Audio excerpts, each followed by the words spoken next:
Here now with Ben Cardin, Senator from Maryland, who, like Justin Bieber, has over 20,000 followers on Twitter. Senator Cardin, thanks for stopping by. Oh, it's a pleasure to be with you. I want to start with the most important topic, which is baseball. I understand you were just down enjoying some spring training action. Orioles look great. Yeah. They got pitching, they got hitting. They're going to be tough. Orioles last year did not quite get as far as people wanted. Why will this year be better? They got further than most people predicted this time last year. No one predicted them to be able to be competitive, and they were. So they have a good team. They have a young team. They have a lot of good pitching, and pitching to me is going to be critical. But thanks for asking. Yeah. Senator, you came up with Brooks Robinson. I think I read that you grew up kind of watching him. In the league? I was not a baseball player, but yes. No, I assumed you were shortstop as he was third base. The Orioles now have a current third baseman that's pretty darn talented. How do you think they measure up? Machado's fabulous. I mean, we have an incredible young talent on our team. So it's a different time. Brooks Robinson stayed with the Orioles his entire career. Today, players are moving on. We hope that Machado will be with us for a long time. And I think we have the right chemistry. It's a lot about chemistry. And I think most people believe the management, the Baltimore Orioles, is the right type of management for baseball today. Tax reform is one of the hardest things to get done in Washington, and you're pushing now consumption tax, which a lot of European countries... I have a hard time saying it. Yes. Yeah, it'd be hard to pass too. A lot of European countries use. Will this be, as you envision it, revenue neutral, and will it change the distribution of the tax burden from wealthier people towards wealthier people, or will it be neutral in terms of distribution as well?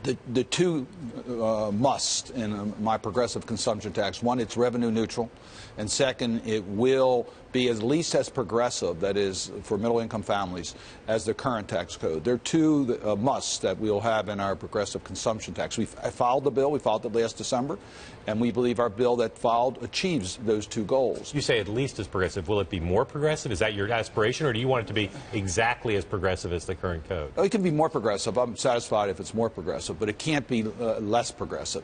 It's a challenge because when you're going from income to consumption, it's difficult because people's consumption habits are different than their income habits. So it's going to be difficult to exactly make it for every family. But on average, it will be more progressive than our current tax code. Senator, why would Republicans support this?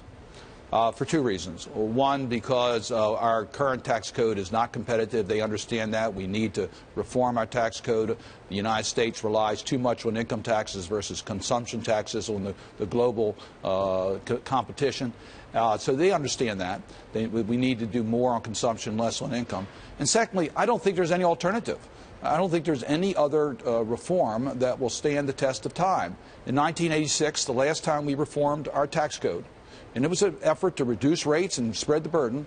It lasted until 1987, when Congress then started to fool around with it again. We've had 10,000 changes to our tax code. I don't think there's any alternative. There's a lot more on your plan, on your website, a lot of details, a very fair and clear explanation of it. We'll refer people to that. I'll move on to some foreign policy issues, particularly Israel. Some people are saying that the current dispute between the White House and Prime Minister Netanyahu is negative. It's bad for both sides. Is it time, in your view, for the White House to sort of de-escalate some of the harsh rhetoric and work more in partnership with Israel the way it's historically been? Well, Israel and the United States have a special relationship. It's very important to Israel. It's very important to the United States. It's the only country in the Middle East that share our values, a trusted ally, and it stands the test of times from one leader to the next, and it will in this case. So I am confident that the relationship between our two countries will continue to be strong, and we got to make sure that we are not distracted, because the bad guys are the extremists. Hamas is a terrorist organization. We've got to focus on Hamas and not on the personalities of the leaders. Would you call on the White House to de-escalate the rhetoric it's engaged in of late, or you think it's just fine? I think both sides, all sides, need to focus on the relationship and not on the personalities. And I think that's very important from the point of view of the United States and Israel. Senator, as a Democrat known as a strong supporter of Israel, how difficult has the personal position you've been put in over the last couple months because of the relationship? Well, I think, first of all, I think people know where I am on the critical issues, that how important that relationship is to the United States and Israel both, that we focus on the Iranian negotiations, which is a key issue, on the peace process between the Palestinians and the Israelis, on the problem of anti-Semitism that's moving globally.